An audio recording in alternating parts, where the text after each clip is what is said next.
Sabingelela wabingelela namhlanje uDr Sibhikile.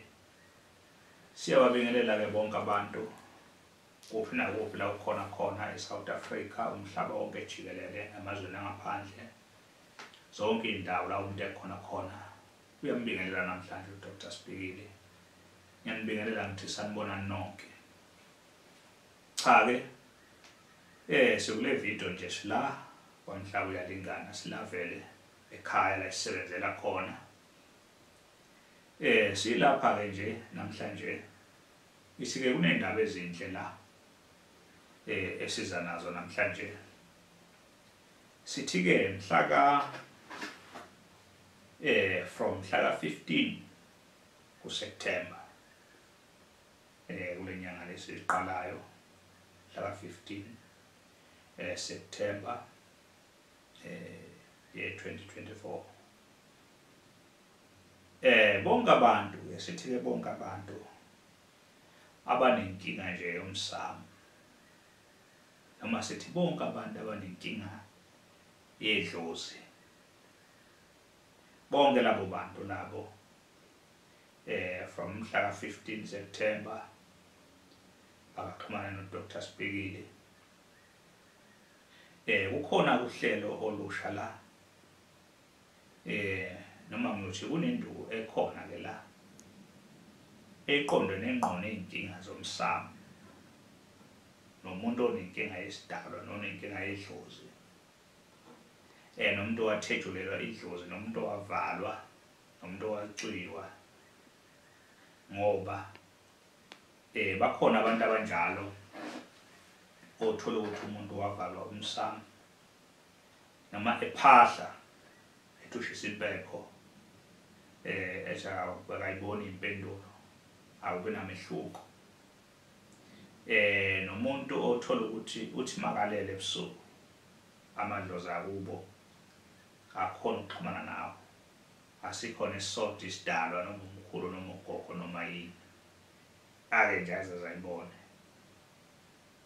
Nomuntu nje uthi ukhohlwa amaphupho, nomuntu uthi ke selokhu wabakhona yena akawuthola umsebenzi. Umuntu lo oney'nkinga zey'ndaba zemsamo, ethi umsamo wakhe awulungi kahle, labo bantu labo ukusukela mhla ka 15 kuya le la kwaNdlovu soba sidila nalabo bantu nje, soba sidila nendaba zomsamo nje.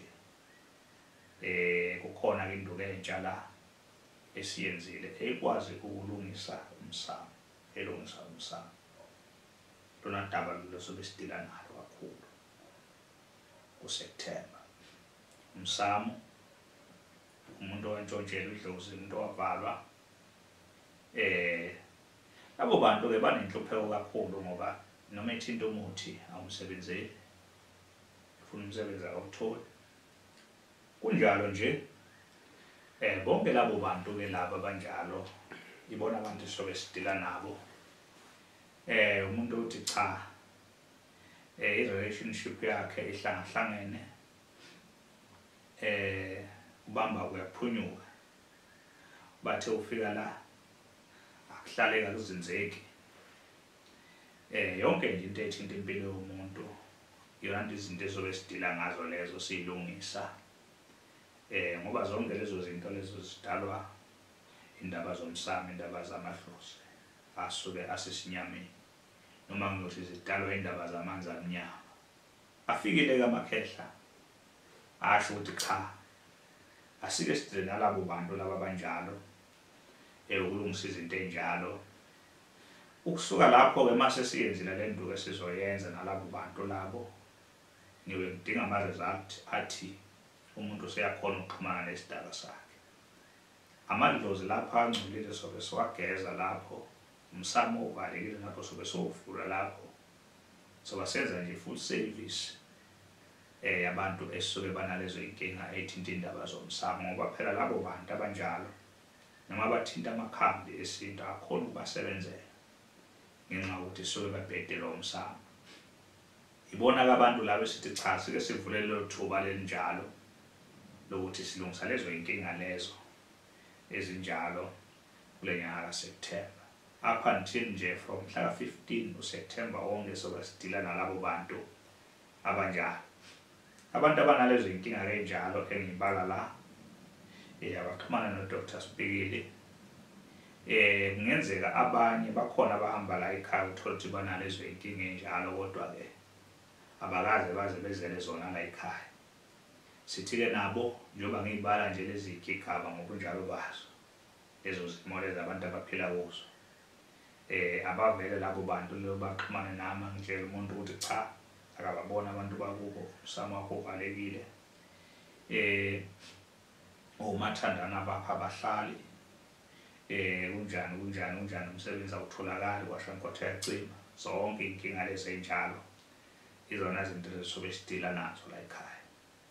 Ilokho nje ikona umyalezo loyo ngudlulisa kubantu kule video namhlanje ukuthi nazo kakhulu inkinga esobe sidila nazo uSeptember. Abantu ke abangayibambezeli bangasindwa zinyawo abaphuthume kwazi ukuthi bathole ukusizakala ngoba masiqeda lapho sungena kolunye uhlelo. Ilokho nje akuningi kakhulu. Ukubaleka kakhulu ke ama directions yonke esemqoka leyo. Vele la kwaMhlaba uyalingana mawuza la ukuthi uze kubambana kwaMhlaba uyalingana. Istop ehle emathayini. Mawususa emathayini ke suke sekuseduzane nje indawo yona ongakhona ukuhamba ngeenyawo kodwa ke nxa ukuthi phela kuyibanganya sibahlangabezeka abantu beze ekhaya. Oza ngemoto yakhe kunjalo naye ufike ejike khona emathayini. Zinjalo nje indaba. Inamba zika Dr. Spikili zocingo 071 106 9603.